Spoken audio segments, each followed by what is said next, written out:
ইদানিং রাজনৈতিক অঙ্গনে জুলাই ঘোষণাপত্র নিয়ে আলোচনা হচ্ছে। ঘোষণাপত্র হলে এতে ইসলামী দৃষ্টিকোণ থেকে কি কি বিষয় সন্নিবেশিত থাকা উচিত বলে মনে করেন? প্রথম কথা হলো যে জুলাই ঘোষণাপত্র আলোচনা পর্যালোচনা দীর্ঘদিন থেকে হচ্ছে, এটা হওয়া দরকার।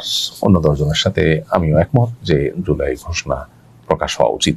তবে সেই সাথে ঘোষণাপত্রে এদেশের মানুষের যে স্পিরিট, যে চেতনা, যেটার উপর ভিত্তি করে এদেশে মানুষ জীবন দিয়েছে, প্রত্যেকটা মানুষ ঘর থেকে বের হয়েছে, সমর্থন দিয়েছে, বিভিন্নভাবে মানুষ আত্মত্যাগ করেছে, সে বিষয়গুলো যেমন উল্লেখ থাকা দরকার, সেই চেতনা যেমন উল্লেখ থাকা দরকার।